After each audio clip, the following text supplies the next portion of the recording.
Hello everyone, अस्सलाम वालेकुम।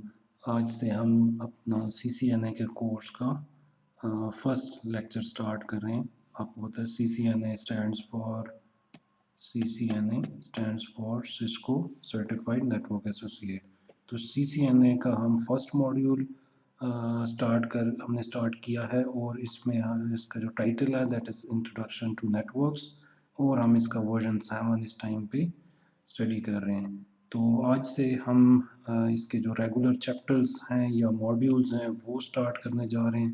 तो the first module is networking today. इस मॉड्यूल में हम लोग डिस्कस करेंगे कि आजकल किस तरह से नेटवर्क्स जो हैं वो हमारी डेली लाइफ को इम्पैक्ट कर रहे हैं, अफेक्ट कर रहे हैं, और इनका क्या इम्पैक्ट है।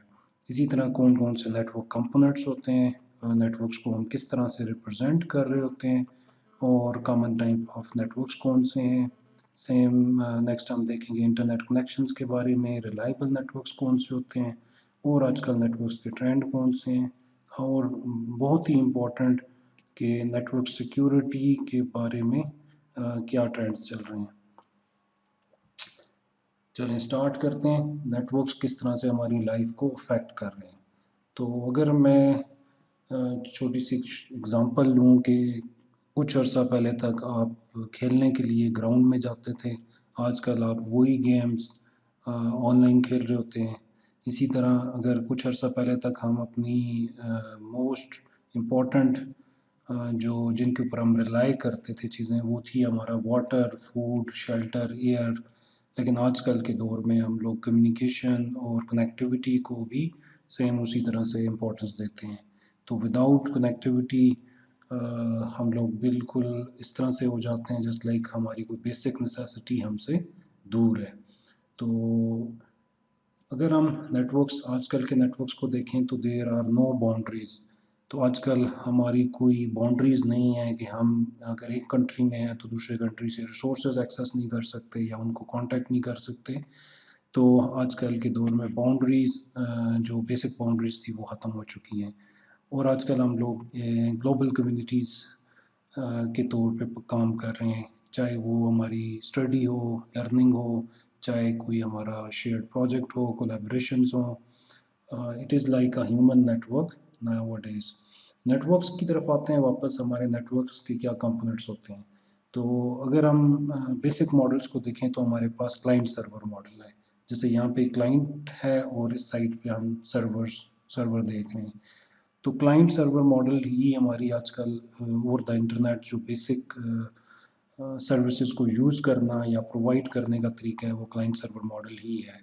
इसमें होता यह है कि हमारे पास कुछ कंप्यूटर्स होते हैं, they are called end devices. Like client computers भी एंड डिवाइसेस होते हैं और सर्वर्स भी एंड डिवाइसेस होते हैं। और ये जो सर्वर्स हैं दे प्रोवाइड सर्विसेज, और क्लाइंट्स जो हैं उन सर्विसेज को रिक्वेस्ट करते हैं या यूज़ कर रहे होते हैं। तो ये जो सर्वर्स हैं ये different type of services host करते हैं। जैसे ईमेल सर्विस हो सकती है, वेब सर्विसेज ऑफर करती है जो वेबसाइट्स ओपन करते हैं। इसी तरह different type of file servers हो सकते हैं जिनके थ्रू आप फाइल्स को एक्सेस करते हैं।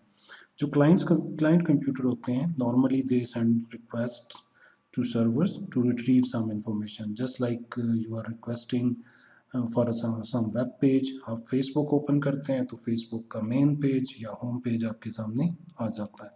तो सर्वर्स बहुत सारे डिफरेंट टाइप्स के हैं। कोई भी डेटाबेस सर्वर भी हो सकता है, ईमेल सर्वर भी हो सकता है, वेब सर्वर भी हो सकता है, और फाइल सर्वर भी हो सकता है। अगर हम सेकंड टाइप ऑफ नेटवर्क्स को देखें तो वो पीयर टू पीयर नेटवर्क्स हैं। Peer to peer networks generally छोटे नेटवर्क्स के अंदर यूज़ किए जाते हैं, और इनमें कोई भी डिवाइस एज ए क्लाइंट या एज ए सर्वर एक्ट कर सकती है। और इनमें कोई हमारे पास हाई फाई सर्वर्स की रिक्वायरमेंट नहीं होती।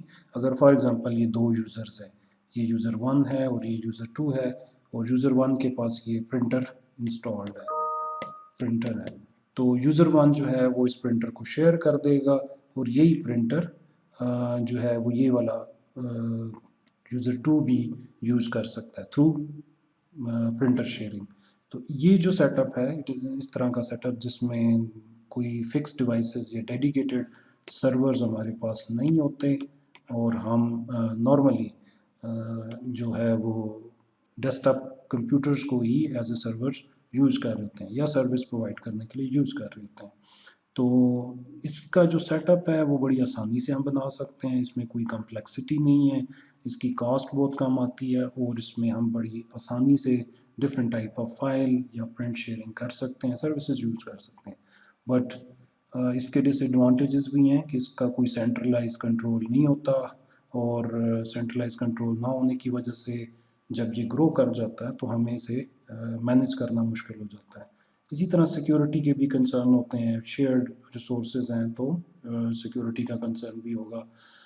इसी तरह स्केलेबिलिटी का इशू है, जैसे ही नेटवर्क, ये छोटा नेटवर्क था, इसमें 5 यूज़र्स थे, अब ये ग्रो कर गया है तो इसको मैनेज करना और ये इतना स्केलेबल नहीं है कि हम बहुत ज़्यादा नंबर ऑफ़ यूज़र्स या एंड डिवाइसेस को इसके अंदर कनेक्ट कर सकें। तो ये बड़ा इट इज़ क्वाइट डिफ़िकल्ट कि हम इसको स्केल अप करें।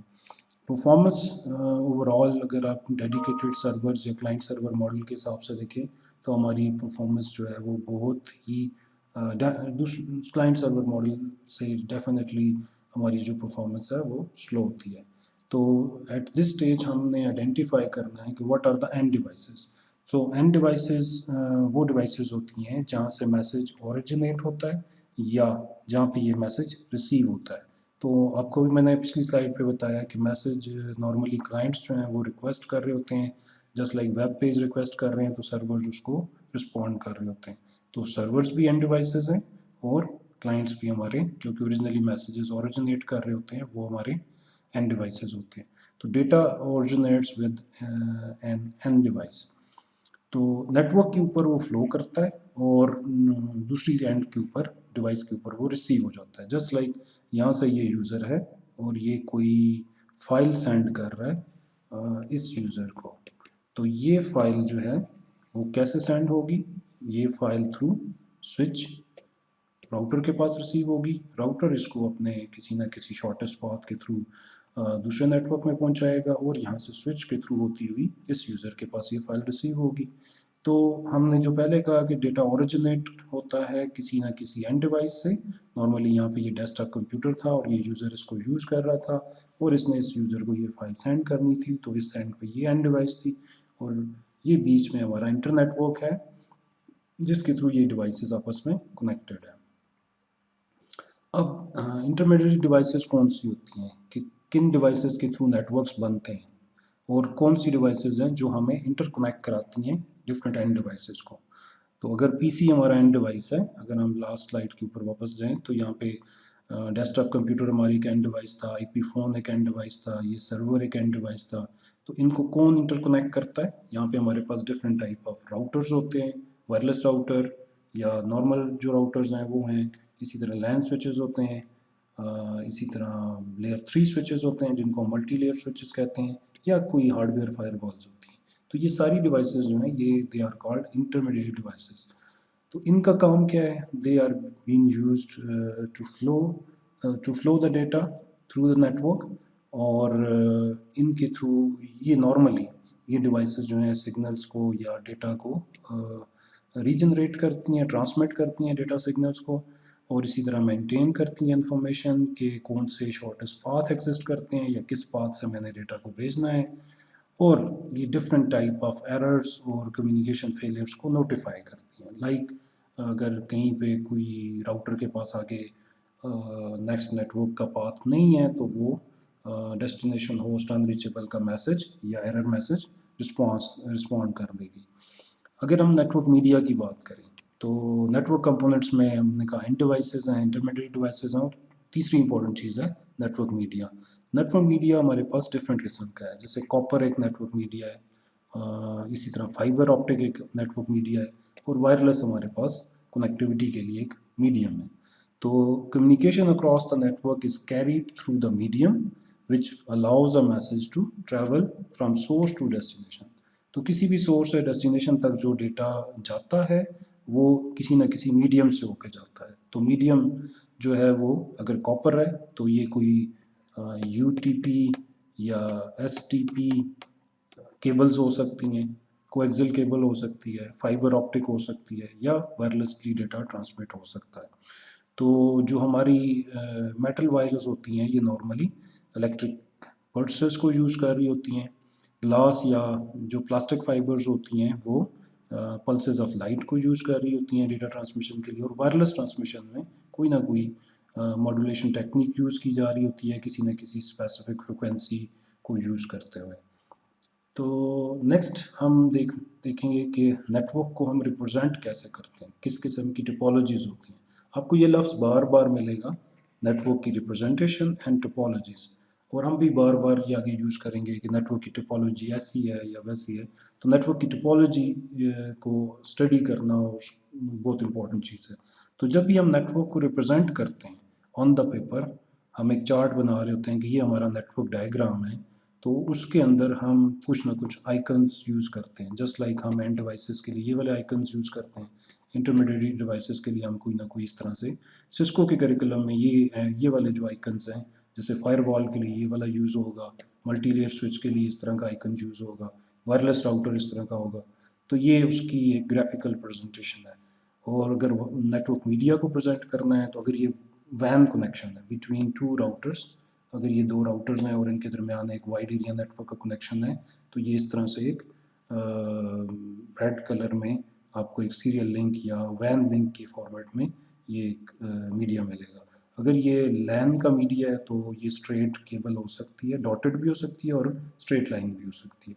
और अगर ये वायरलेस की प्रेजेंटेशन है तो ये कोई ना कोई इस तरह से हमारे पास प्रेजेंटेशन होगी। अच्छा, नेटवर्क इंटरफेस कार्ड या फिज़िकल पोर्ट या नेट इंटरफेस हम जनरली यूज़ करते हैं डिफरेंट टर्म्स। और बाज़ केसेस में जैसे हम कहते हैं स्विच के साथ 16 पोर्ट्स हैं, या हम कहते हैं इतने इंटरफेसेस हैं, तो ये टर्म्स जो है इंटरचेंजेबली यूज़ की जा रही होती हैं। तो अगर हम टोपोलॉजी डायग्राम्स की बात करें तो हमारे पास दो किस्म की टोपोलॉजी डायग्राम्स होती हैं। एक को फिज़िकल टोपोलॉजी कहते हैं, एक को लॉजिकल टोपोलॉजी कहते हैं। तो फिज़िकल टोपोलॉजी इलस्ट्रेट करती है कि आपकी डिवाइसेस की केबल्स की फ़िज़िकल लोकेशन क्या है। तो जस्ट लाइक मैं अगर यहाँ से बात करूँ तो रूम 2158 एक फ़िज़िकल लोकेशन है, रूम 2124 एक और फ़िज़िकल लोकेशन है, क्लास प्रॉब्ली RM212 एक और फिज़िकल लोकेशन है। तो हम यहाँ से देख सकते हैं कि ये सर्वर रूम है, और इसी तरह यहाँ से कोई ये शायद डिफरेंट क्लासेस हैं, क्लासरूम्स हैं, और ये कोई IT ऑफिस है जिसका नंबर ये है। तो अगर आप फिज़िकल लोकेशंस के अंदर मैपिंग कर रहे हैं कि कौन सी डिवाइस कहाँ पे लगी हुई है, या उसको डायग्राम कर रहे हैं, तो ये हमारी एक फ़िज़िकल टोपोलॉजी बन जाएगी। तो this is called physical topology. Logical topology में हम जो डायग्राम्स बनाते हैं तो उसमें हम ये रिप्रेजेंट करते हैं कि कौन सी हमारी जो डिवाइसेस हैं और किन पोर्ट्स के थ्रू कनेक्टेड हैं, और उनकी IP एड्रेस स्कीम क्या है, और इनका डेटा फ्लो क्या है। Just like we are saying कि यहाँ पे हमारे पास इंटरनेट है, यहाँ से जो डेटा आता है वो थ्रू इन पोर्ट्स के थ्रू राउटर पे रिसीव होता है, और राउटर इन पोर्ट्स के थ्रू आगे स्विचेस के साथ कनेक्टेड है, और इनके IP एड्रेसेस ये वाले हैं। IP नेटवर्क्स जो हैं वो 192.168.10.0 है। इसी तरह यहाँ पे नेटवर्क जो है 192.168.100.0 है। तो हमारी जो लॉजिकल टोपोलॉजी है उसके अंदर हम लोग डिफरेंट नेटवर्क्स को प्रेजेंट करते हैं, उनकी डिवाइसेस को प्रेजेंट करते हैं, उनके पोर्ट नंबर्स को प्रेजेंट करते हैं, उनके IP एड्रेसेस को प्रेजेंट करते हैं, रिगार्डलेस के वो किस रूम में लगे हुए हैं, किस बिल्डिंग में लगे हुए हैं। But we are more concerned about the IP addresses, port numbers, और जो डेटा कौन सी डिवाइस किसके साथ किस पोर्ट के थ्रू कनेक्टेड है। बट अगर हम दूसरी साइड पे वापस आएँ तो फिज़िकल टोपोलॉजी में हम लोग थोड़ा सा ज़्यादा कंसर्न्ड होते हैं फिज़िकल लोकेशन की तरफ, फिज़िकल डिवाइस की तरफ। जैसे यहाँ पे हमने कहा कि ये जो स्विच है ये रैक 1 और शेल्फ 1 के अंदर लगा हुआ है, but at this stage logical topology में हमारा कंसर्न ज़्यादा इसका ये है कि कौन सी पोर्ट्स के थ्रू कौन सी डिवाइसेस कनेक्टेड है। तो आपको भी कोई भी आप नेटवर्क बनाने जा रहे हो, चाहे वो छोटा है बड़ा है, आप सबसे पहले उसकी दो ये डायग्राम्स बनाएंगे, एक तो फिज़िकल टोपोलॉजी डायग्राम और एक उसकी लॉजिकल टोपोलॉजी डायग्राम। तो ये दो डायग्राम्स आपके पास हर सूरत में आपके नेटवर्क की होनी चाहिए। नॉर्मली ये प्लानिंग स्टेज पे बना ली जाती हैं, और अगर नेटवर्क पहले से इम्प्लीमेंटेड है तो भी आपके पास ये डायग्राम्स अवेलेबल होनी चाहिए। तो कॉमन टाइप ऑफ नेटवर्क्स की अगर हम बात करें तो हमारे पास डिफरेंट टाइप ऑफ नेटवर्क्स होते हैं। जस्ट लाइक मैं एक छोटे से नेटवर्क की एग्जांपल लेता हूँ। एक स्मॉल ऑफिस या स्मॉल होम नेटवर्क है। तो होम नेटवर्क में क्या होता है, normally we have few devices, like एक कंप्यूटर होता है और उसका इंटरनेट के साथ कनेक्शन होता है, और ये कंप्यूटर जो है वो किसी न किसी प्रिंटर से और स्कैनर से कनेक्टेड होता है थ्रू यूएसबी पोर्ट्स या कोई और पैरेलल पोर्ट्स के थ्रू हम इनको कनेक्ट कर रहे होते हैं। तो ये हमारा एक स्मॉल होम नेटवर्क है। तो ज़्यादा से ज़्यादा यहाँ पे हम एक वायरलेस राउटर लगा लेते हैं और हम इंटरनेट से कनेक्ट हो जाते हैं। दूसरा जो कॉमन टाइप है, ये तो फर्स्ट वन आ गया। सेकंड जो इम्पोर्टेंट था वो है small office home office network. Small office home office एक और कॉमन टर्म है, आजकल बहुत ज़्यादा यूज़ की जाती है। बहुत सारे हमारे टेली वर्कर्स या रिमोट वर्कर्स जो हैं वो घरों से बैठ के काम कर रहे होते हैं या रिमोट लोकेशन से बैठ के काम कर रहे होते हैं। तो इनके पास कोई बहुत हाई फाई किस्म के ऑफिस नहीं होते, बट एक छोटा सा ऑफिस या होम ऑफिस स्टैब्लिश वो होता है जिसमें वो अपने कॉरपोरेट नेटवर्क के साथ कनेक्टेड होते हैं। तो यहाँ पे हमने कहा जनरली इंटरनेट के साथ कनेक्टेड होते हैं, यहाँ पे हम कह रहे हैं कि they are connected to the corporate network. For example, अगर कोई बंदा किसी कंपनी में काम करता है और वो कंपनी के लिए मार्केटिंग का काम कर रहा है, तो वो अपने होम ऑफिस से बैठ के कंपनी के कॉरपोरेट नेटवर्क को कनेक्ट करता है और जो भी ऑर्डर्स प्लेस करने हैं उनको यहाँ से बैठ के प्लेस करता है, या अपने क्लाइंट्स की क्यूरीज को यहाँ से बैठ के एड्रेस कर रहा होता है। तीसरी टाइप ऑफ जो नेटवर्क्स हैं कॉमन, वो हमारे पास medium to large scale networks हैं। जैसे आपका कोई कैंपस नेटवर्क होता है, कोई इंटरप्राइज नेटवर्क होता है, किसी भी कंपनी का नेटवर्क जिसमें मल्टी स्टोरी बिल्डिंग होगी या कोई मल्टीपल फ्लोर्स होंगे या मल्टीपल डिपार्टमेंट्स बने हुए होंगे, तो हम उनको कहते हैं they are medium to large scale network. तो अगर इसमें हम देखें तो यहाँ पे फॉर एग्जांपल ये जो डिपार्टमेंट है ये सेल्स का हो सकता है, ये प्रोडक्शन का हो सकता है, ये कोई एडमिन डिपार्टमेंट हो सकता है। तो डिफरेंट डिपार्टमेंट्स इसके अंदर और नेटवर्क के अंदर बने हुए हैं। तो हम इन डिफरेंट डिपार्टमेंट्स में जो डिफरेंट यूज़र्स हैं इनको इंटरकनेक्ट कर रहे होंगे।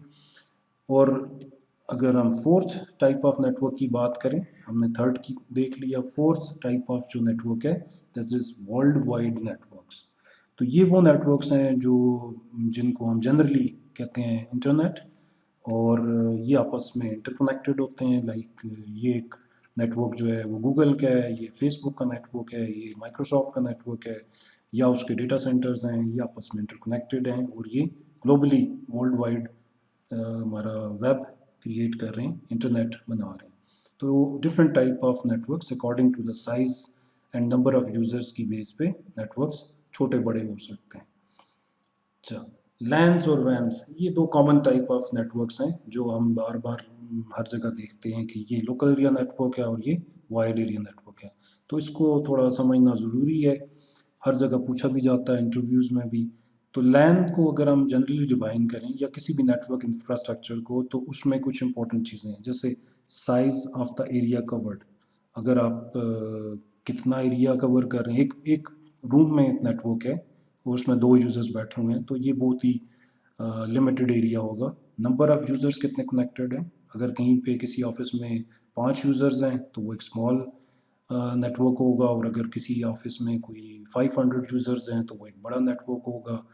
और इसी तरह एरिया ऑफ रिस्पॉन्सिबिलिटी की बात, number and type of services की बात करें, तो लोकल एरिया नेटवर्क्स में नॉर्मली लिमिटेड सर्विसेज होती हैं और वाइड एरिया नेटवर्क्स में रिमोट सर्विसेज जो भी ऑफर की जा रही हैं वो होती हैं। एरिया ऑफ रिस्पॉन्सिबिलिटी की बात आती है कि लोकल एरिया नेटवर्क में जो मैनेजमेंट की या नेटवर्क इस्टेब्लिश करने की या उसको ट्रबल शूट करने की रिस्पॉन्सिबिलिटी है वो थ्रू आउट एक एडमिनिस्ट्रेटर पे होती है, और वाइड एरिया नेटवर्क में ये रिस्पॉन्सिबिलिटी किसी न किसी आईएसपी या सर्विस प्रोवाइडर की तरफ शिफ्ट हो जाती है। तो जो कॉमन टाइप ऑफ नेटवर्क्स अभी हम देख रहे हैं वो लोकल एरिया नेटवर्क्स हैं और वाइड एरिया नेटवर्क्स हैं। तो लोकल एरिया नेटवर्क कौन से होते हैं, जस्ट लाइक हमारे पास एक होम ऑफिस नेटवर्क है, और ये जो येलो में आपको नज़र आ रहा है इट इज़ अ लैन, ये एक लोकल एरिया नेटवर्क है। इसके अंदर ये वायरलेस नेटवर्क है, इसके अंदर कुछ प्रिंटर, लैपटॉप और कोई स्मार्ट डिवाइस यहाँ पे कनेक्टेड है। और इसी तरह अगर हम एक और ब्रांच के लोकल एरिया नेटवर्क को देखें तो यहाँ पे स्विच लगा हुआ है, इसमें कोई वायरलेस कनेक्टिविटी भी मौजूद है, एक्सेस पॉइंट लगा हुआ है, स्मार्टफोन और लैपटॉप्स कनेक्टेड हैं। और आईपी फ़ोन्स के थ्रू भी कम्युनिकेशन हो रही है। और यहाँ पे एक छोटा सा यहाँ पे एक सर्वर भी लगा हुआ है और प्रिंटर भी शेयर्ड है। तो this is also a local area network, but ये एक ब्रांच का लोकल एरिया नेटवर्क है। ये कोई छोटा सा होम ऑफिस नहीं है, बट इसका साइज़ इससे बड़ा है। इसी तरह अगर आप कोई सेंट्रलाइज्ड हेडक्वार्टर या सेंट्रल नेटवर्क की बात करें, तो फॉर एग्जांपल ये कंपनी थी और इसका एक ब्रांच ऑफिस था, तो इसका जो सेंट्रल ऑफिस होगा या हेडक्वार्टर होगा वहाँ पे थोड़ा लार्ज स्केल नेटवर्क होगा। इसमें आपके पास एक हाई फाई राउटर होगा, मल्टी लेयर स्विचेस होंगे, और ये स्विचेस जो हैं रिडंडेंट कनेक्टिविटी प्रोवाइड कर रहे होंगे अपने यूज़र्स को, या सर्विसेज जो भी ऑफ़र की जा रही हैं वो यहाँ से मैनेज हो रही होंगी सेंट्रल साइट से। तो अब अगर हम इन साइट्स को देखें तो सेंट्रल साइट और ब्रांच साइट और home office they are all local area networks. ये किसके थ्रू कनेक्टेड है? They are connected through wide area network, एक वैन के थ्रू कनेक्टेड है। तो वैन की प्रेजेंटेशन नॉर्मली क्लाउड के फॉर्मेट में होती है। It is not a cloud, data cloud नहीं है, ये एक आपका इंटरनेट क्लाउड है या नेटवर्क वैन का क्लाउड है।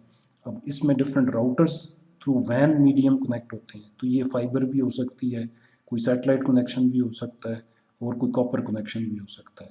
तो वाइड एरिया नेटवर्क की अगर हम बात करें तो इसका जो एरिया कवरेज है वो काफ़ी, एरिया ऑफ रिस्पॉन्सिबिलिटी काफ़ी बड़ा होता है। इसी तरह इसमें जो साइज़ है वो भी काफ़ी बड़ा हो सकता है कि बहुत सारे क्लाइंट्स इसके साथ कनेक्ट हो रहे हों, नंबर ऑफ़ यूज़र्स भी इसमें ज़्यादा हो सकते हैं। तो ये दो कॉमन डिफ्रेंसिएशन हम हमने देख ली टाइप ऑफ नेटवर्क्स की, एक लोकल एरिया नेटवर्क है और एक वाइड एरिया नेटवर्क है। थोड़ा सा हम और डिटेल में अगर जाएं तो लोकल एरिया नेटवर्क का इंफ्रास्ट्रक्चर जो है वो एक स्मॉल जियोग्राफिकल एरिया के ऊपर होता है। जस्ट ये एक आपका एक ऑफिस है और इसके अंदर आपने एक स्विच लगाया हुआ है, और ये जो यूज़र्स हैं वो इन इस सर्वर से ये सर्विसेज, लाइक ये डेटाबेस सर्वर है तो ये उससे कोई ना कोई डेटाबेस के ऊपर काम कर रहे हैं। इसी तरह ये आईपी फ़ोन है और ये कोई ना कोई डेस्कटॉप यूज़र बैठा। तो लैन में जो डिवाइसेस इंटरकनेक्ट हो रही हैं, they are connected in a very limited area. इनको जो एडमिनिस्ट्रेशन हो रही है वो किसी ना किसी सिंगल ऑर्गेनाइजेशन या किसी इंडिविजुअल के थ्रू हो रही है। नॉर्मली ये जो रिसोर्सेज हैं, अगर ये ज़रा इम्पोर्टेंट बात है कि ये जो रिसोर्सेज हैं इनकी ऑनरशिप किसके पास होगी। नॉर्मली ये जो स्विचेस, ये जो केबल्स और सर्वर्स हैं, ये किसी ना किसी कंपनी की ऑनरशिप में होंगे। लाइक अगर बैंक है तो ये बैंक के अपने रिसोर्सेज होंगे और ये कोई ना कोई इंडिविजुअल इनको एडमिनिस्टर कर रहा होगा। और इसमें हम नॉर्मली हाई स्पीड बैंडविड्थ देखते हैं। ये जो डिवाइसेस हैं, ये स्विच हैं, ये फॉर एग्जांपल 1 गीगाबिट पर सेकंड की स्पीड पे कनेक्ट कर रहा है, और ये हाई स्पीड कनेक्शंस कहलाते हैं। मे बी ये 10 गिग पे भी हो सकता है। अगर ये कोई हेडक्वार्टर का नेटवर्क है तो इसके जो इंटरनल रिसोर्सेज हैं वो आपस में 10 गिग के ऊपर भी कनेक्टेड हो सकते हैं। तो लैन्स नॉर्मली हाई स्पीड होती हैं, किसी सिंगल ऑर्गेनाइजेशन के कोई उनको मैनेज कर रही होती है, और ये लिमिटेड एरिया में कनेक्टेड होते हैं। तो दूसरी साइड पे अगर हम जाएं वाइड एरिया नेटवर्क्स की तरफ, तो वाइड एरिया नेटवर्क्स का जो इंफ्रास्ट्रक्चर है वो काफ़ी बड़े लार्ज जियोग्राफिकल एरिया के ऊपर स्पैन कर रहा होता है। और फॉर एग्ज़ाम्पल आपका एक जो ब्रांच है वो लाहौर में है, और एक जो ब्रांच है वो कराची में है। तो अब ये ब्रांचेस तो लोकल एरिया नेटवर्क कहलाएंगी, बट जब इनको हम इंटरकनेक्ट करेंगे तो ये एक काफ़ी बड़े एरिया के ऊपर ये स्पैन कर जाएगा। और अब इसके बीच में कोई ना कोई सर्विस प्रोवाइडर भी हो सकता है, क्योंकि नॉर्मली वाइड एरिया नेटवर्क को कोई सिंगल कह लें, हर कंपनी अपने लिए वाइड एरिया नेटवर्क नहीं बनाती, बल्कि किसी और सर्विस प्रोवाइडर को या उसके इंफ्रास्ट्रक्चर को यूज़ कर रही होती है आपस में इंटरकनेक्टिविटी करने के लिए। तो लार्ज ये जो वैन है इसके अंदर हम इंटरकनेक्ट करते हैं लैन्स को over a wide geographical area.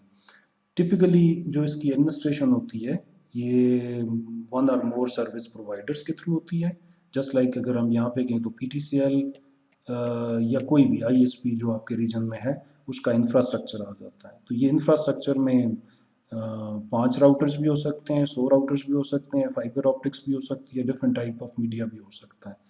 तो ये जो नेटवर्क्स हैं, ये जो हम इंटरकनेक्टिविटी की बात कर रहे हैं, ये नॉर्मली स्लोअर नेटवर्क्स होते हैं।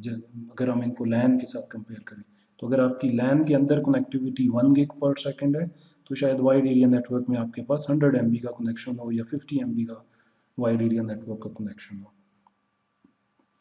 अच्छा, तीसरी जो कॉमन टाइप ऑफ नेटवर्क्स हम बार बार देखेंगे या बात कर रहे होंगे तो वो हमारा इंटरनेट है। What is internet? तो इंटरनेट की जो जनरल डेफिनेशन है, it is a network of networks. तो इंटरनेट ये world wide collection of interconnected lands and vans है। तो मैंने इसको थोड़ा आसान करके बताया, it is a network of networks. तो वो लैंड्स भी हो सकते हैं और वैन्स भी हो सकते हैं। तो लैंड्स जो हैं वो एक दूसरे के साथ कनेक्ट होते हैं through the wide area networks. जैसे होम का लैन जो है वो बिजनेस के लैन के साथ किस तरह से कनेक्टेड है, through wide area network, through wide area network का इंफ्रास्ट्रक्चर बीच में। और वैन्स में हमने बात की जैसे कॉपर केबल्स होती हैं, फाइबर ऑप्टिक्स होती है, और इसी तरह वायरलेस मीडिया सैटेलाइट के थ्रू भी आपस में कनेक्टेड हो सकते हैं। Internet is not owned by any individual or group. ये बहुत इंपॉर्टेंट बात है। आपसे कोई भी इंटरव्यू में पूछ सकता है कि who is the owner of internet.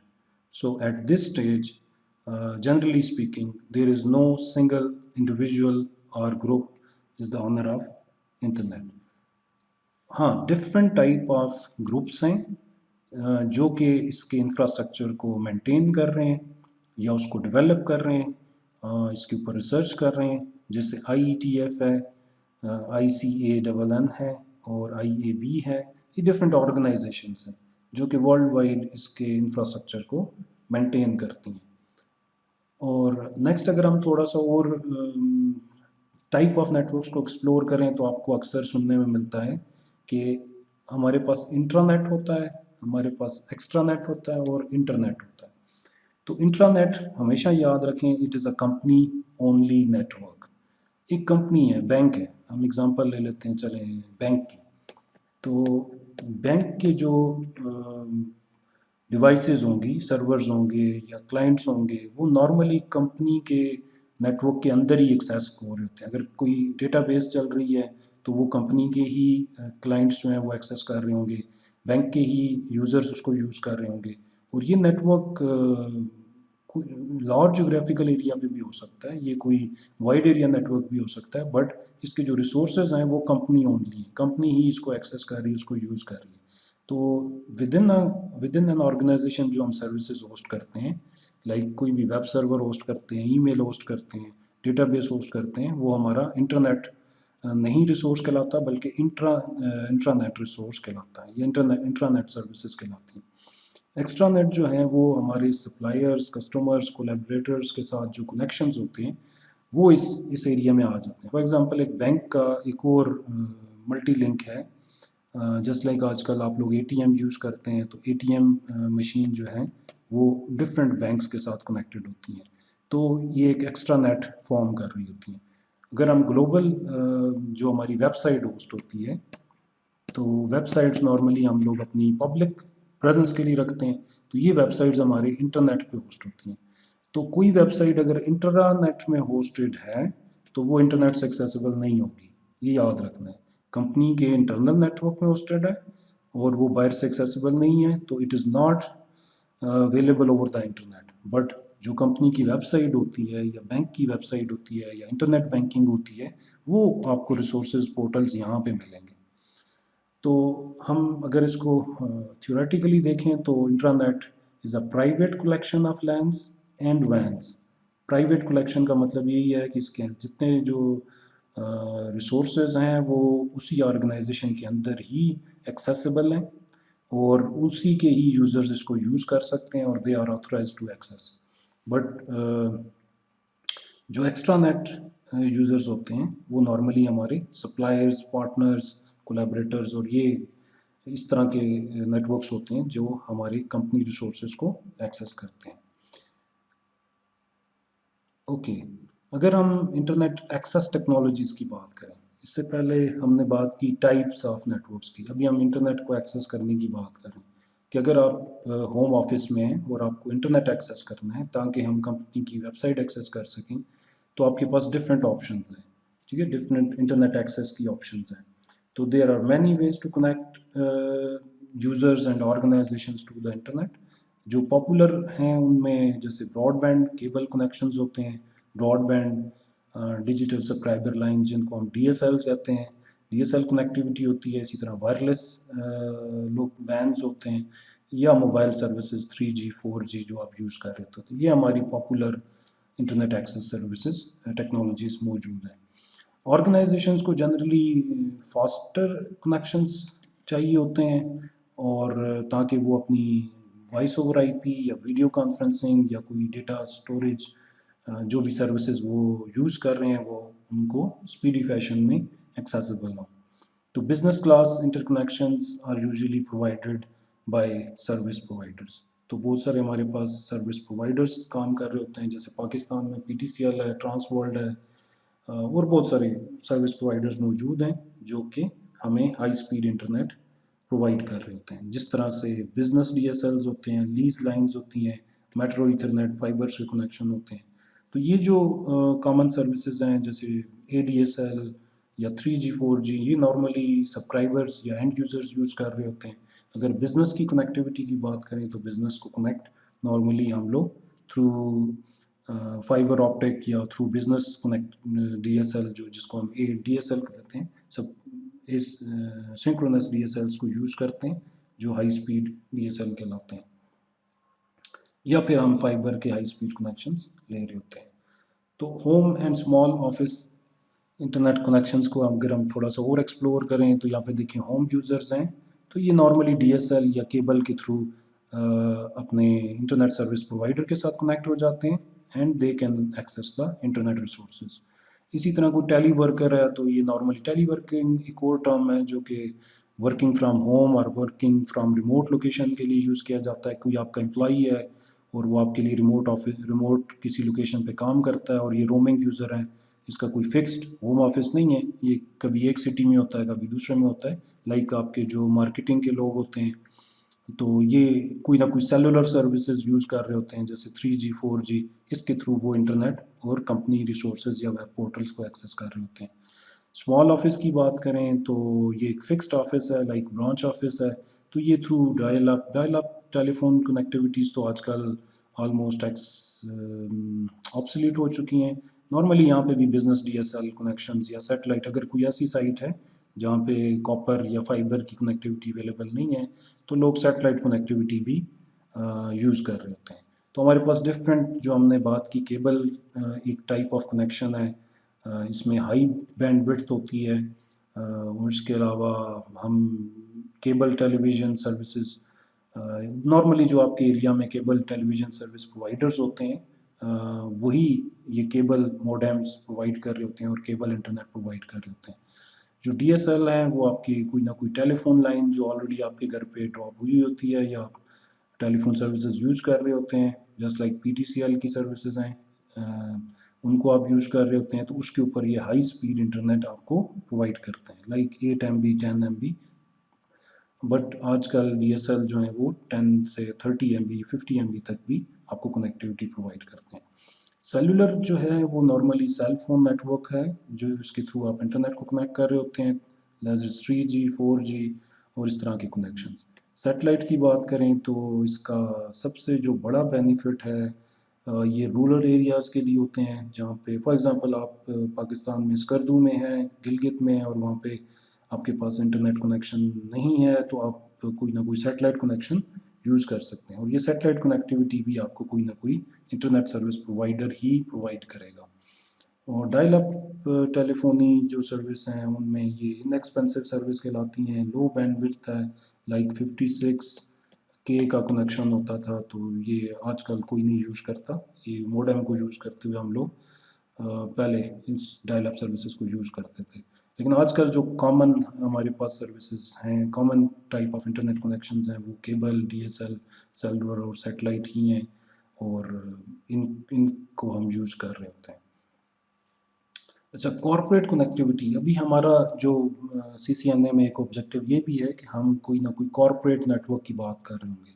हम बिल्कुल ही घर के होम नेटवर्क की ही डिस्कशन में नहीं रहेंगे, बल्कि जैसे ग्रेजुअली आप लोग आगे टॉपिक स्टडी करेंगे तो हम एक बड़े network small to medium scale से आगे लार्ज स्केल नेटवर्क्स की तरफ चले जाएंगे। तो कॉर्पोरेट कनेक्शंस की तरफ जब भी बात करेंगे तो उनको हाई स्पीड बैंडविड्थ चाहिए होती है, डेडिकेटेड कनेक्शंस चाहिए होते हैं, मैनेज सर्विसेज चाहिए होती हैं, ठीक है, गारंटेड सर्विसेज। तो इसमें जो कॉमन मीडियम्स हैं या common type of internet connections हैं वो डेडिकेटेड लीज लाइंस हैं, इसी तरह मेट्रो ईथरनेट्स हैं और बिजनेस डीएसएल हैं, एसडीएसएल जिनको हम बोलते हैं, या फिर सैटेलाइट कनेक्टिविटीज़ हैं। इनके थ्रू बिजनेस जो हैं वो इंटरनेट के साथ कनेक्ट हो रहे होते हैं। अच्छा, एक और टर्म है बहुत इम्पोर्टेंट है और अक्सर आपको ये सुनने में मिलेगी आगे बार बार और आपसे कहीं पूछी भी जा सकती है। तो कन्वर्ज नेटवर्क क्या होता है, ठीक है। तो कन्वर्ज नेटवर्क वो होता है जिसके ऊपर आप different type of services use कर सकते हैं। लाइक उसके ऊपर आप डेटा ट्रांसमिट भी कर रहे हैं, उसके ऊपर आप लाइक वॉइस कम्युनिकेशन भी कर रहे हैं, उसी के ऊपर आप वीडियो कम्युनिकेशन भी कर रहे हैं, और वो सारी जितनी सर्विसेज हैं वो उसी मीडियम से होके जा रही हैं। लाइक ये मेरे पास मीडियम है, इसी के ऊपर मैं ईमेल भी भेज रहा हूँ, इसी के थ्रू मैं वॉइस ओवर आईपी भी यूज़ कर रहा हूँ, इसी के थ्रू मैं वीडियो भी और टीवी चैनल्स भी देख रहा हूँ। जस्ट लाइक आप इंटरनेट को कहें तो ये it is good example of converse network. तो इसी के ऊपर हम लोग वॉइस कम्युनिकेशन कर रहे होते हैं, इसी के ऊपर हम जस्ट लाइक ये जो हमारे ऑनलाइन लेक्चर्स हो रहे हैं इसमें हम कोई डायरेक्ट टेलीफोन की सर्विसेज नहीं यूज़ कर रहे हैं, हम इंटरनेट की सर्विसेज यूज़ कर रहे हैं। इंटरनेट एक कन्वर्ज सर्विसेज का प्लेटफॉर्म है और इसके अंदर हम data, voice, video all type of services जो हैं वो यूज़ कर रहे हैं। अब इन सर्विसेज को चलाने के लिए कोई ना कोई रूल्स या एग्रीमेंट्स बनाए गए हैं, ठीक है। तो इन रूल्स की बेस पे आपका डेटा फ्लो करता है। जस्ट लाइक अगर मैं आपको जनरली बताऊं तो आपकी सबसे ज़्यादा जो हाई प्रायोरिटी ट्रैफिक होती है वो वॉइस की होती है, उसके बाद वीडियो की होती है, उसके बाद आप डेटा आता है। तो इन रूल्स की बेस के ऊपर या इन प्रोटोकॉल्स की बेस के ऊपर हम लोग एक ही नेटवर्क, एक ही मीडियम के ऊपर जो है डिफरेंट टाइप ऑफ सर्विसेज को यूज़ कर रहे होते हैं। तो कन्वर्ज नेटवर्क जैसे मैंने पहले कहा कि they carry multiple services on a single link like data, voice और वीडियो। तो आपका वही मीडियम है। अगर हम पुराने वक्तों में कहें तो हमें टेलीफोन कनेक्शन सिर्फ वॉइस के लिए यूज़ होता था, फिर हम डायल अप करते थे ताकि हम इंटरनेट यूज़ कर सकें, और इसी तरह हम टीवी के लिए अलहदा सर्विसेज लेते थे। तो आजकल ये सारी सर्विसेज कन्वर्ज्ड हैं। ओके, रिलायबल नेटवर्क्स कौन से होते हैं? तो रिलायबल नेटवर्क्स वो हैं जो बेसिकली जिनमें ये फोर इम्पोर्टेंट जो एलिमेंट्स हैं नेटवर्क्स के वो मौजूद हो। ये कौन से हैं? जब भी आप नेटवर्क आर्किटेक्चर की बात करेंगे, नेटवर्क डिज़ाइनिंग की बात करेंगे, तो आप नेटवर्क की बेसिक 4 करैक्टरिस्टिक्स को लाजमी सामने रखेंगे और इन्हीं 4 बेसिक करैक्टरिस्टिक्स के ऊपर आपका नेटवर्क बिल्ट होगा। जैसे सबसे पहले, क्या आपके नेटवर्क में फॉल्ट टॉलरेंस है? आपका नेटवर्क तभी रिलायबल होगा जब उसमें फॉल्ट टॉलरेंस है। इसकी मैं एग्जांपल आपको ये देता हूँ कि आपके घर में एक डीएसएल कनेक्शन है और अगर वो केबल कट जाए या वो डिवाइस जल जाए या डिवाइस ऑफ हो जाए, कोई इशू आ जाए, बग आ जाए, तो क्या होगा? आप स्टक हो जाएंगे, आपका इंटरनेट कनेक्शन ख़त्म हो जाएगा। तो आपके पास कोई फॉल्ट टॉलरेंस नहीं है। अगर आपके पास 2 इंटरनेट हों, 2 डिफरेंट कंपनीज से हों, अगर एक का इंटरनेट किसी वजह से नहीं भी चल रहा तो दूसरा जो कनेक्शन है, रिडंडेंट नेटवर्क कनेक्शन, वो अगर चल रहा है तो इस केस में क्या होगा कि आप कनेक्टेड रहेंगे। Same is the case with in the networks, over the internet, हर जगह पे। जब भी हम बात करेंगे फॉल्ट टॉलरेंस की तो हम बात करेंगे रिडंडेंट डिवाइसेस की, हम बात कर रहे होंगे रिडंडेंट कनेक्शंस की। तो फॉल्ट टॉलरेंस एक इम्पॉर्टेंट एलिमेंट है आपके नेटवर्क आर्किटेक्चर का। Second one is the scalability. Networks कभी भी फिक्स साइज के नहीं होते, दे ग्रो। समटाइम्स आपका नेटवर्क ग्रो कर जाता है, समटाइम्स उसमें से यूज़र्स चले जाते हैं, नेटवर्क छोटा हो जाता है, बट मोस्टली आजकल नेटवर्क्स ग्रो कर रहे हैं। जैसे आपने कंपनी ओपन की तो आपकी कंपनी में 5 यूज़र्स थे, तो 5 यूज़र्स के लिए आपने कोई 8 पोर्ट का स्विच खरीद लिया। अब ये जो स्विच है, क्या ये स्केलेबल है? Yes, it is scalable. आपके पास 3 और यूज़र इसमें कनेक्ट हो सकते हैं, लेकिन जब 3 कनेक्ट होंगे तो ये 8 पोर्ट्स आपकी एग्जॉस्ट हो जाएंगी। तो इट इज़ ये स्केलेबल तो है, लेकिन ये लिमिटेड स्केलेबिलिटी है। अगर आप हाई स्केलेबिलिटी चाहते हैं, आपको पता है कि आपने प्लान किया हुआ है कि 1 साल के बाद आपके ये यूज़र्स जो हैं ये 20 हो जाएंगे, तो आप 24 पोर्ट्स का स्विच खरीदेंगे ताकि आपका नेटवर्क स्केलेबल रहे, आपकी डिवाइस स्केलेबल रहे। इसी तरह जो नेटवर्क के आप कनेक्शन स्टैब्लिश करेंगे, अगर आज आप 100 MB की डिवाइसेस ले रहे हैं और कल को मे बी आपको 1 गिग की स्पीड के साथ कनेक्टिविटी चाहिए हो, तो आपकी डिवाइसेस में क्या स्केलेबिलिटी है कि नहीं है। तो आपने जब भी नेटवर्क प्लान करना है तो आपने स्केलेबिलिटी को साथ में देखना है कि कितने अरसे के लिए हम इसको प्लान कर रहे हैं और कितना स्केलेबल है नेटवर्क। तीसरी इंपॉर्टेंट चीज़ है सिक्योरिटी। Security is everywhere. आपकी हैंडहेल्ड डिवाइस से लेकर स्मार्टफोन से लेकर laptop, PC, switch, router, firewall, internet connections, हर जगह पे सिक्योरिटी एक इम्पॉर्टेंट एलिमेंट है आपके नेटवर्क का। अगर आपका नेटवर्क सिक्योर नहीं है तो आपका नेटवर्क एक मैच्योर नेटवर्क नहीं है, एक प्रॉपर आर्किटेक्ट नेटवर्क नहीं है। तो सिक्योरिटी को आपने हमेशा कंसिडर करना है ताकि आपका नेटवर्क रिलायबल रहे। अगर आपके यूज नेटवर्क पे सिक्योरिटी इम्प्लीमेंटेड नहीं है, इन टर्म्स ऑफ पासवर्ड्स के हैं, इन टर्म्स ऑफ प्रोटोकॉल्स के हैं, तो आप कभी भी आपका यूज़र आप पे ट्रस्ट नहीं करेगा कि वो आपका नेटवर्क रिलायबल नहीं होगा। Fourth one is the quality of service. Quality of service, जैसे हमने पिछली स्लाइड पे कहा, कन्वर्ज नेटवर्क्स हैं। आजकल के दौर में हमारे पास डेटा, वॉइस, वीडियो उसी मीडियम से, उसी DSL से होके जा रही होती है। तो अगर आपके नेटवर्क में क्वालिटी ऑफ सर्विस नहीं है, क्वालिटी ऑफ सर्विस की कमी है, तो आपका डेटा प्रायोरिटाइज होके नहीं जा रहा, वॉइस को प्रायोरिटी नहीं मिल रही, तो आपका नेटवर्क क्वालिटी ऑफ सर्विस की कंडीशन पे पूरा नहीं उतर रहा, तो आपका नेटवर्क कभी भी रिलायबल नहीं होगा। तो रिलायबल नेटवर्क वही होते हैं जिनमें ये 4 चीज़ें मौजूद हों। तो जब भी नेटवर्क डिज़ाइन करें तो फॉल्ट टॉलरेंस, स्केलेबिलिटी, सिक्योरिटी और क्वालिटी ऑफ सर्विस को आपने बहुत क्रिटिकली देखना है। फॉल्ट टॉलरेंस क्या होती है, हम थोड़ी सी और डिटेल में चले जाते हैं। फॉल्ट टॉलरेंस, जब भी आप कोई नेटवर्क डिज़ाइन करते हैं, जैसे मैंने पीछे आपको एग्जांपल दी थी, तो यहाँ पे अगर हम इस यूज़र के नेटवर्क की बात करें तो इस नेटवर्क में क्या हो रहा है, इसने 2 इंटरनेट कनेक्शन लिए हुए हैं। फॉर एग्जांपल ये ISP1 से लिया हुआ है और ये ISP2 से कनेक्शन लिया हुआ है। अगर एक ISP का इंटरनेट किसी वजह से डाउन भी हो जाए या इसकी डिवाइस ख़राब भी हो जाए, तो आप देख रहे हैं कि यहाँ पे आपकी सारी डिवाइसेस, अगर ये डिवाइस इंटरनेट पे कुछ डेटा सेंड कर रही थी तो ये सेंड कर सकती है, सेम इज़ द केस ये डिवाइस भी इंटरनेट के ऊपर डेटा सेंड कर सकती है। तो ये क्यों पॉसिबल हुआ कि हमारे पास रिडंडेंट नेटवर्क था, रिडंडेंट डिवाइसेस थी, रिडंडेंट इंटरनेट कनेक्शन थे। तो इसमें हमें फ़ायदा क्या हुआ कि हमारे नेटवर्क में फॉल्ट टॉलरेंस है, तो हमारा नेटवर्क जो है वो एक रिलायबल नेटवर्क है। स्केलेबिलिटी क्या होती है, जस्ट लाइक इस एग्जांपल में दिया हुआ है कि आपके पास 2019 में ये नेटवर्क था, फिर 2020 में आपकी ये रिक्वायरमेंट आ गई कि हमने एक और बिल्डिंग को भी कनेक्ट करना है, तो ये 2021 में आपकी ये रिक्वायरमेंट आ रही है कि आपने शायद एक और तीसरी बिल्डिंग को भी कनेक्ट करना है। तो अगर आपके स्विच के अंदर, राउटर के अंदर ये फैसिलिटी या ये फीचर्स नहीं मौजूद हैं कि वो एडिशनल नेटवर्क्स को अकोमोडेट कर सकें, उसके अंदर पोर्ट्स नहीं हैं, उसके अंदर बैंडविड्थ इतनी नहीं है कि वो एडिशनल नेटवर्क्स को सपोर्ट कर सकें, तो वो स्केलेबल नहीं है। तो जब भी आप नेटवर्क प्लान करें तो it should B plan like कि आज आप ये नेटवर्क बनाने जा रहे हैं तो अगले साल, उससे अगले साल, उससे अगले साल कितनी एक्सपेंशन हो सकती है नेटवर्क की, और उसके मुताबिक आप प्लान करेंगे। तो your network should be scalable.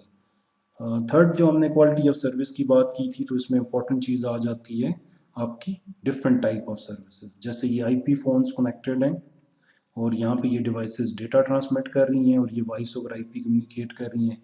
इसी तरह यहाँ पे कोई और वीडियो डिवाइस भी हो सकती है, किसी जगह पे कोई IPTV भी हो सकता है। तो आपके नेटवर्क में क्या ये राउटर्स प्रायोरिटाइज करके क्वालिटी ऑफ सर्विस के थ्रू मेंटेन कर रहे हैं क्वालिटी ऑफ सर्विस या नहीं कर रहे?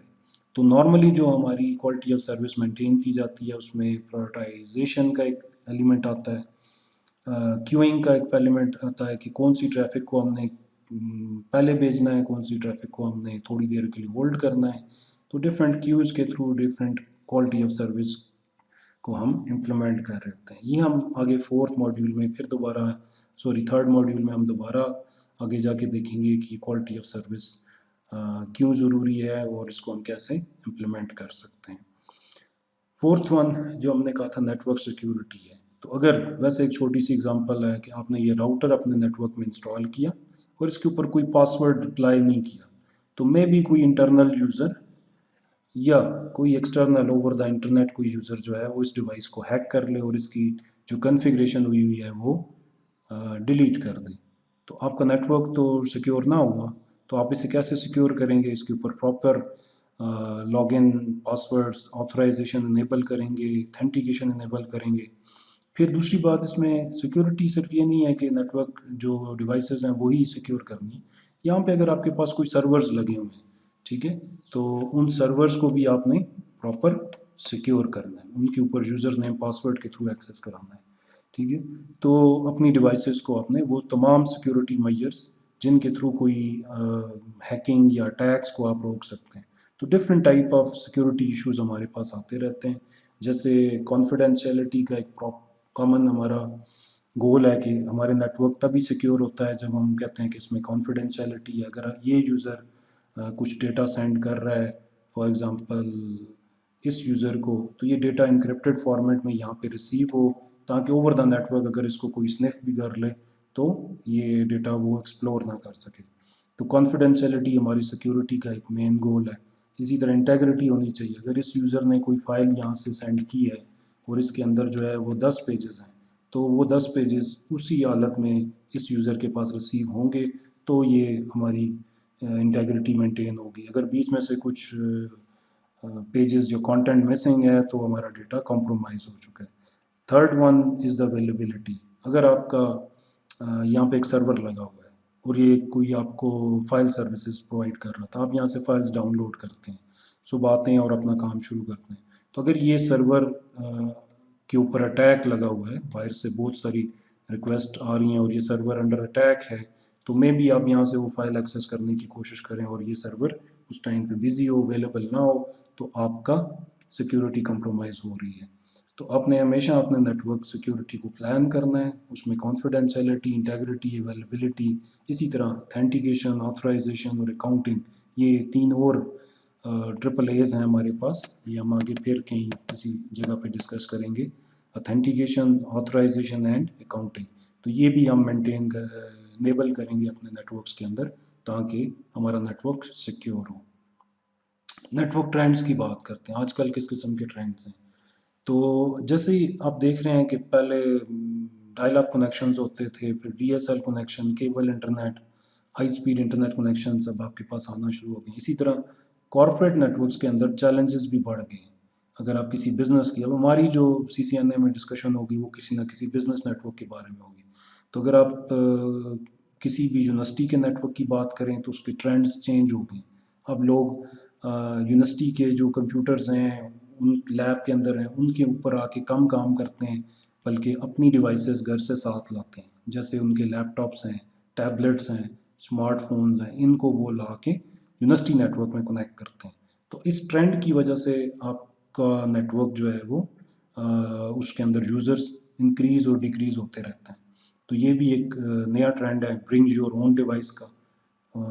इसके अंदर भी चैलेंजेस हैं।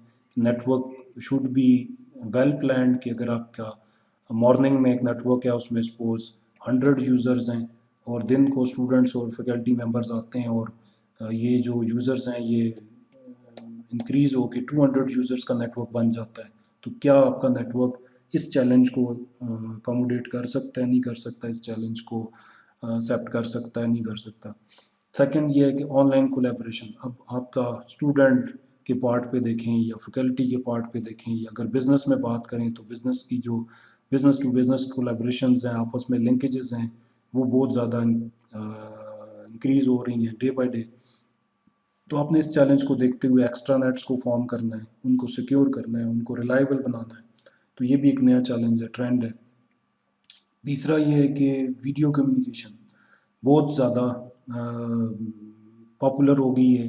पहले मीटिंग करने के लिए तमाम जो बोर्ड के मेंबर्स होते थे या कंपनी के जो डिफरेंट ब्रांचेस के हेड्स होते थे वो मूव करते थे एक सिटी से दूसरे सिटी। आजकल वीडियो कॉन्फ्रेंसिंग करते हैं, वेब कॉन्फ्रेंसिंग करते हैं, उसके थ्रू वो जो ट्रैवलिंग है या वो जो सारे प्रॉब्लम्स हैं, ओवरहेड्स हैं हमारे कम्युनिकेशन के, वो ख़त्म हो चुके हैं। विद इन फ्यू क्लिक्स जो हैं वो वीडियो चैट पे आ जाते हैं, वीडियो कॉन्फ्रेंस पे आ जाते हैं और वो अपनी बिजनेस को कंटिन्यू कर रहे होते हैं। एक और नया ट्रेंड है जो कि क्लाउड कंप्यूटिंग ट्रेंड है। अब आपका जो डेटा है या जो प्रोसेसिंग है, स्टोरेज है, डिफरेंट टाइप ऑफ रिसोर्सेज हैं, वो आपके प्रेमिसेस में से, होम में से या ब्रांच ऑफिस में से या हेडक्वार्टर में से मूव करके वो किसी न किसी क्लाउड कंप्यूटिंग प्लेटफॉर्म पे माइग्रेट हो रही हैं, ट्रांजिशन कर रहे हैं। तो क्यों कर रहे हैं? क्योंकि आजकल कोई रिस्ट्रिक्शन, जैसे शुरू में होता था कि एक कंपनी का डेटाबेस था तो उसको सिर्फ कंपनी के एम्प्लॉइज़ लिमिटेड लोकेलिटी से या किसी टेरिटरी से एक्सेस कर रहे होते थे। आजकल आपकी जो फॉर एग्जांपल हम बात करें इंटरनेट बैंकिंग की, तो इंटरनेट बैंकिंग तो कोई कोई भी बंदा कहीं से भी कर सकता है। तो इंटरनेट बैंकिंग की जो सर्विस है it should be hosted on some cloud computing platform. तो आपको ये आजकल एक नया ट्रेंड मिलेगा, बहुत सारी जो कंप्यूटिंग और इस तरह के स्टोरेज है वो आपकी क्लाउड में माइग्रेट कर चुकी है।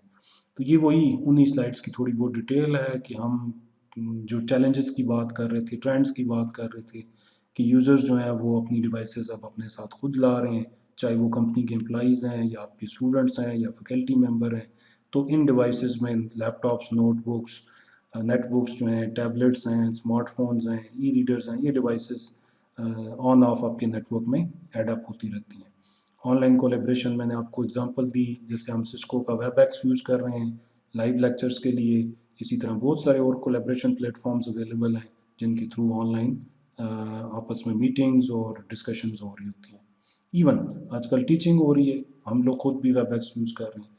वीडियो कम्युनिकेशन, वीडियो कॉल्स और वीडियो कॉन्फ्रेंसिंग, ये बहुत ही क्रिटिकल आजकल एक रिक्वायरमेंट बन चुका है आजकल के नेटवर्क्स का। तो इसी तरह सिस्को का को जो है वो टेली प्रेजेंस का एक बहुत ही पावरफुल सॉल्यूशन मौजूद है। लेकिन नेटवर्क के ट्रेंड के हिसाब से देखें तो वीडियो कम्युनिकेशन इंक्रीज़ हो गई है। ये सिस्को वेबएक्स के बारे में एक इंट्रो वीडियो था, आप देख सकते हैं ऑनलाइन करिकुलम में से। क्लाउड कंप्यूटिंग की बात करें तो क्लाउड कंप्यूटिंग में जैसे हमने कहा था कि पर्सनल स्टोरेज हार्ड ड्राइव से डेटा निकल के जो है वो अब इंटरनेट के ऊपर डिफरेंट डेटा सेंटर्स और क्लाउड प्लेटफॉर्म्स के ऊपर मूव हो चुका है। तो अब एप्लीकेशंस जो हैं वो डायरेक्ट क्लाउड सर्विसेज के साथ कनेक्ट हो रही होती हैं। बिजनेसेस जो हैं वो अपना डिवाइसेस को कहीं से भी कनेक्ट कर रही हैं और स्मॉलर कंपनीज अभी अफोर्ड नहीं कर पाती कि डेटा सेंटर की सर्विसेज या जो हमारे क्लाउड सर्विसेज हैं इनको भी अफोर्ड नहीं कर रही, लेकिन फ्यूचर यही है, क्लाउड सर्विसेज की तरफ ही चीज़ें मूव हो रही हैं। तो different type of cloud computing available है जिसमें नंबर वन आपके पास आता है पब्लिक क्लाउड, जैसे गूगल का क्लाउड प्लेटफॉर्म है, माइक्रोसॉफ्ट का क्लाउड प्लेटफॉर्म है। डिफरेंट कंपनीज जो हैं वो क्लाउड सर्विसेज आपको प्रोवाइड कर रही हैं और ये पर यूज़र पेमेंट मॉडल पे भी हो सकता है, पर सर्विस मॉडल, डिफरेंट इसके मॉडल्स हैं, प्लेटफॉर्म एज ए सर्विस या कोई भी और जो भी सर्विस आप ले रहे हैं उसके हिसाब से इसका बिलिंग मॉडल भी हो सकता है। प्राइवेट क्लाउड्स जो हैं वो नॉर्मली स्पेसिफिक ऑर्गेनाइजेशंस इस्टेब्लिश करती हैं और नॉर्मली जैसे गवर्नमेंट है तो गवर्नमेंट जो है वो अपने लिए प्राइवेट क्लाउड बनाती है। वो हर एक के लिए एक्सेसिबल नहीं होता, ना ही उसकी सर्विसेज जो हैं वो बाकी कॉरपोरेट्स इसको एक्सेस कर सकते हैं। सिर्फ गवर्नमेंट की ऑर्गेनाइजेशंस या गवर्नमेंट के जो ऑफिसेज हैं वो इसको एक्सेस कर सकते हैं। हाइब्रिड क्लाउड जो हैं वो आजकल कॉमन है कि आप अपनी मर्ज़ी से कस्टमाइज़ कर रहे होते हैं कि कौन सा पार्ट ऑफ योर सर्विस जो है वो पब्लिक में अवेलेबल हो, कौन सा प्राइवेट में अवेलेबल हो। जिस तरह की हाइब्रिड हाइब्रिड सॉल्यूशंस भी अवेलेबल हैं। कस्टम सॉल्यूशंस में इंडस्ट्री डिपेंडेंट भी हैं, जैसे बैंकिंग के लिए शायद different type of cloud services होंगी और हेल्थ केयर और मीडिया सर्विसेज के लिए में भी डिफरेंट रिक्वायरमेंट्स हो क्लाउड सर्विसेज की, तो कस्टमाइज्ड हमारे पास क्लाउड सर्विसेज भी अवेलेबल हैं। तो ये जो क्लाउड सर्विसेज हैं ये जनरली पब्लिक प्राइवेट हो सकती हैं। तो अगर फर्दर हम ट्रेंड्स को देखें तो टेक्नोलॉजी में भी जो आपकी कनेक्टिविटी की टेक्नोलॉजी है उसमें भी डिफरेंट ट्रेंड्स इंट्रोड्यूस हो चुके हैं, जैसे स्मार्ट होम टेक्नोलॉजी है।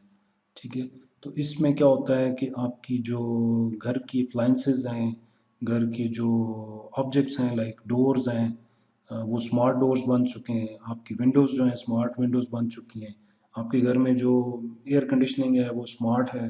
तो थोड़ा सा टेक्नोलॉजी में स्मार्ट होम नए ट्रेंड्स आना शुरू हो गए, और वो भी एक आप जो नए नेटवर्क को स्टडी कर रहे हैं या जो नए नेटवर्क एडमिनिस्ट्रेशन करने जा रहे हैं उनके लिए भी ये चैलेंजेस हैं कि आपने उन स्मार्ट होम्स को कैसे कनेक्ट करना है, स्मार्ट डिवाइसेस को कैसे कनेक्ट करना है।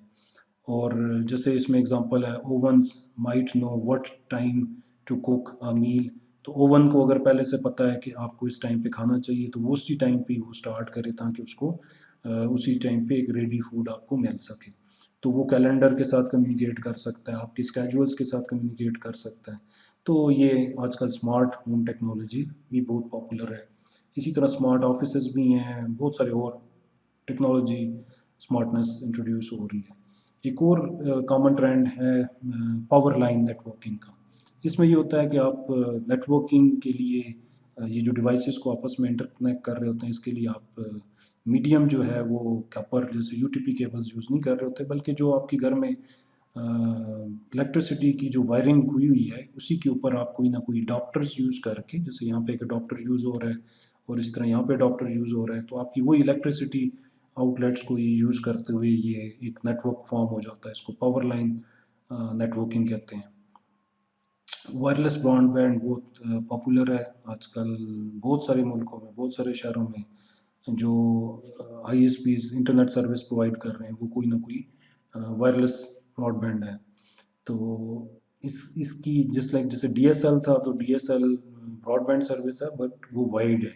तो इसमें आपको क्या चाहिए होगा, आपको कोई ना कोई सेलुलर टेक्नोलॉजी यूज़ कर रहे होंगे, उसके थ्रू आप कनेक्टिविटी करेंगे। तो ब्रॉडबैंड सर्विसेज वही हैं जिसमें आपके पास different type of services integrated होती हैं, जैसे उसमें टीवी चैनल्स भी हो सकते हैं, उसमें आपकी फ़ोन कनेक्टिविटी भी हो सकती है, उसमें आपका इंटरनेट भी हो सकता है। नेटवर्क सिक्योरिटी में देखें तो डिफरेंट टाइप ऑफ हम थ्रेड्स को डिस्कस करते हैं। कुछ इंटरनल थ्रेड्स होते हैं और कुछ एक्सटर्नल थ्रेड्स होते हैं। सिक्योरिटी आजकल के दौर में कॉमन कह लें फिनोमेना है, प्रॉब्लम है, और ये एक बहुत ही कह लें स्पेशलाइज्ड फील्ड है। कोई भी नेटवर्क तब तक रिलायबल नहीं है जब तक कि वो सिक्योर ना हो। कोई भी सर्विस आप तब तक नहीं बाय करेंगे, यूज़ करेंगे जब तक कि आपको कंफर्म हो कि वो एक सिक्योर सर्विस है। तो थ्रेट्स की बात करें तो कोई भी जो आपकी डिवाइस है वो विक्टिम हो सकती है किसी भी अटैक के अगेंस्ट, जैसे इंटरनली कोई यूज़र है और ये आपकी डिवाइस को जो है वो अटैक कर रहा है, तो दिस इज़ इंटरनल थ्रेट। इसी तरह एक्सटर्नल अगर कोई एलिमेंट है, कोई हैकर्स हैं या कोई और इस तरह के एलिमेंट्स हैं जो कि आपके नेटवर्क को कॉम्प्रोमाइज़ करना चाहते हैं या आपका डेटा यहाँ से चोरी करना चाहते हैं, तो ये एक्सटर्नल थ्रेट्स भी हो सकते हैं। तो हमें किस तरह से हमने सिक्योर करना है, इसमें हम different protocols, technologies, tools, techniques को अप्लाई करते हैं ताकि हम उन जो थ्रेट्स हैं उनको मिटिगेट कर सकें, उनको हम कवर कर सकें। लाइक अगर हम बात करें एक डेस्कटॉप कंप्यूटर के ऊपर, तो हम एंटीवायरस को इंस्टॉल करते हैं ताकि अगर कोई वायरस अटैक, कोई वायरस कहीं से आपके कंप्यूटर में आ रहा हो या आ चुका हो तो हम उसको आइडेंटिफाई करके उसको अपने सिस्टम से रिमूव कर सकें। इसी तरह हम लोग फायरवॉल्स इंस्टॉल करते हैं जो कि हार्डवेयर फायरवॉल्स भी हो सकती हैं, सॉफ्टवेयर फायरवॉल्स भी इनके थ्रू हम जो अटैक्स आ रहे होते हैं आपके, जो जैसे डॉस अटैक्स हैं, डिनाइल ऑफ सर्विस अटैक्स हैं, उनको हम रोक रहे होते हैं। तो सिक्योरिटी थ्रेट्स जो हैं इंटरनल और एक्सटर्नल हो सकते हैं। तो अगर हम एक्सटर्नल थ्रेट्स की बात करें तो फर्दर कैटेगराइजेशन में देखें viruses over the internet, worms, Trojan horses, spywares, adwares या ज़ीरो डे अटैक्स। इसी तरह थ्रेट एक्टर अटैक्स जिसमें कोई ना कोई हैकर्स इन्वॉल्व होते हैं। इसी तरह डिनाइल ऑफ सर्विस अटैक्स हैं। इसी तरह डेटा इंटरसेप्शन एंड थेफ्ट, ये भी एक कॉमन हमारा थ्रेट है। आप इंटरनेट पे कोई ट्रांजैक्शन कर रहे हैं और आपका बीच में से ट्रांजैक्शन का जो पैकेट है वो इंटरसेप्ट हो जाता है या वो चोरी हो जाता है, तो ये भी इशू है, जिसको हम कैसे कवर करेंगे थ्रू कॉन्फिडेंशियलिटी इंटेग्रिटी हम इंश्योर करेंगे, ताकि वो जो एलिमेंट है थ्रेट का वो हम मिटिगेट कर सकें। तो आइडेंटिटी थेफ्ट में जैसे आपका यूज़र नेम चोरी हो गया, पासवर्ड चोरी हो गया, तो ये हमारी आइडेंटिटी थेफ्ट होते हैं। नॉर्मली ये हमारे एक्सटर्नल थ्रेट्स कहलाते हैं, ये आउटसाइड फ्रॉम योर ऑफिस या आपके जो होम नेटवर्क है ये बाहर से आते हैं। इंटरनल थ्रेट्स में नॉर्मली स्टोलन डिवाइसेस की बात आती है, आपके ऑफिस में अंदर प्रिंटर पड़ा हुआ था और वो किसी ने चोरी कर लिया या आपकी हार्ड ड्राइव चोरी कर ली, तो ये इंटरनल थ्रेट आता है। इसी तरह accidental miss use of employees, कोई एम्प्लॉई कोई सॉफ्टवेयर ट्राई कर रहा है और उससे कोई अटैक या डिनाइल ऑफ सर्विस अटैक आपके सर्वर पे आ गया, तो ये एक्सीडेंटल इंटरनल थ्रेट है।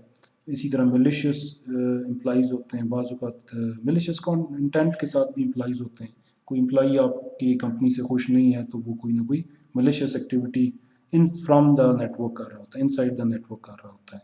मे बी वो आपका कोई डेटा चोरी करने की कोशिश कर रहा है, मे बी वो किसी डिवाइस को अनऑथराइज तरीके से एक्सेस करने की कोशिश कर रहा है। तो ये इंटरनल थ्रेट्स भी होते हैं और एक्सटर्नल थ्रेट्स भी हमारे नेटवर्क के ऊपर होते हैं। डिफरेंट सिक्योरिटी सॉल्यूशंस अवेलेबल हैं। Security must be implemented on multiple layers.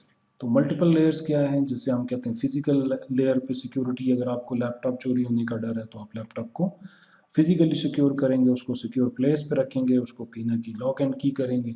इसी तरह जो हार्ड ड्राइव्स हैं या डेटा आपका है उसको आप किसी ऐसी लोकेशन पे रखेंगे जहाँ पे वो सिक्योर हो। नॉर्मली जैसे आपके सर्वर रूम्स में डेटा होता है तो उसका एक एलिमेंट यह है कि आपने उसको वहाँ पे सिक्योर करना है। तो फिजिकल सिक्योरिटी भी है, इसी तरह डेटा लिंक लेयर पे सिक्योरिटी होती है, नेटवर्क लेयर पे सिक्योरिटी है, ट्रांसपोर्ट लेयर पे हम सिक्योरिटी देखते हैं, फिर इसी तरह एप्लीकेशन लेयर पे सिक्योरिटी देखते हैं। तो डिफरेंट लेयर्स पे ये सिक्योरिटी को हम इम्प्लीमेंट कर रहे होते हैं।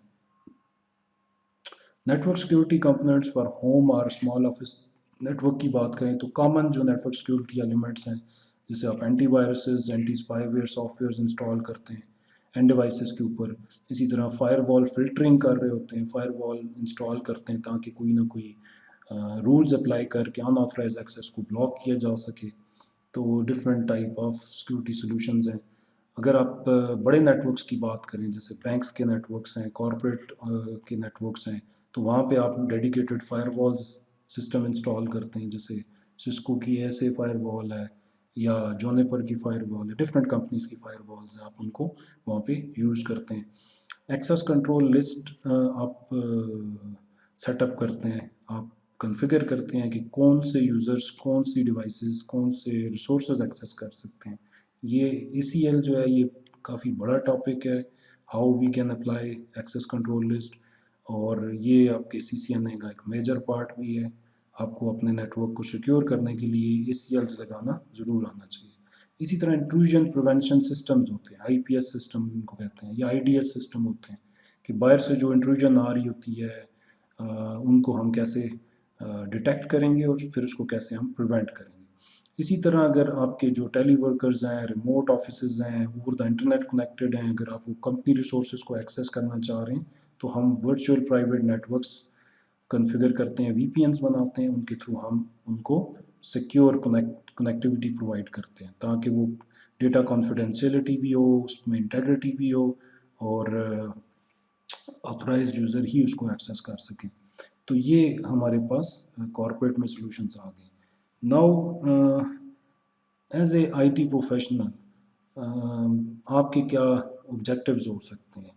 आपको सिस्को के जो ये सर्टिफिकेशन ट्रैक्स हैं इनमें आप डिफरेंट लेवल पे अपना जो है वो कर सकते हैं, एक्सपर्टीज़ डेवलप कर सकते हैं। तो जो फर्स्ट कह लें लेवल है किसी भी नेटवर्क को मैनेज करने का, जो आप जिसको हम कहते हैं कोई हमारा नेटवर्क एडमिनिस्ट्रेटर होता है या एसोसिएट होता है, वो जो सर्टिफिकेशन कर रहा होता है वही हमारी ये CCNA सर्टिफिकेशन है जो अभी आप स्टडी कर रहे हैं। इसी तरह कुछ सिस्को की स्पेशलिस्ट सर्टिफिकेशन होती हैं, जैसे CCNA security, CCNA cyber ops, ये स्पेशलाइज ट्रैक्स होते हैं। इसी तरह CCNP है जो कि सिस्को सर्टिफाइड नेटवर्क प्रोफेशनल कहलाता है, ये एसोसिएट लेवल है और ये आपका प्रोफेशनल लेवल होता है। इसी तरह CCI जो है वो एक्सपर्ट लेवल है। तो आप अकॉर्डिंग टू योर रिक्वायरमेंट और अपनी ऑर्गेनाइजेशन के लेवल, उसके साइज़ के हिसाब से जो हैं वो डिफरेंट सर्टिफिकेशंस भी कर रहे होते हैं। या क्या लें, अगर आप किसी होम ऑफिस किसी छोटे से बैंक का नेटवर्क चला आ रहे हैं, किसी भी एक छोटे ऑफिस का नेटवर्क चला आ रहे हैं, तो आपकी मिनिमम रिक्वायरमेंट CCNA होगी।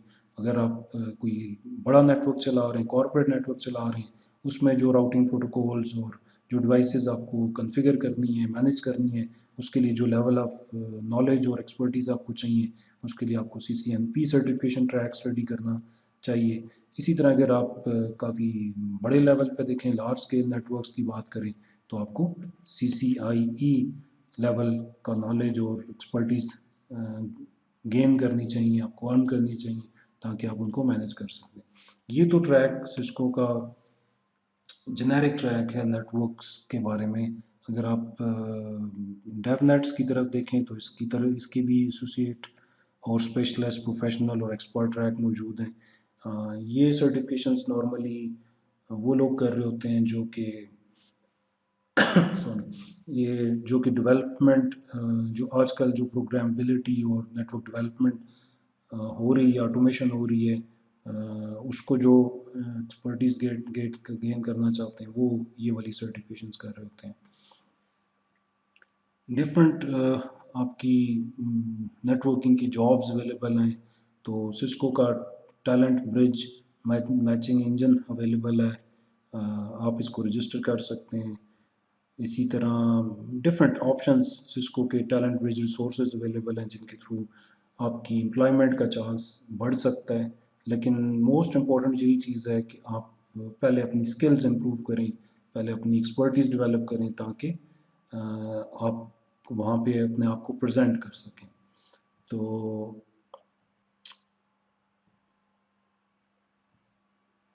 आज के लेक्चर में हमने जो चीज़ें स्टडी की, उनमें हमने बेसिकली नेटवर्क्स की बहुत ही बेसिक, या नेटवर्किंग टुडे आज कल किस किस्म के नेटवर्क्स हैं वो हमने देखे।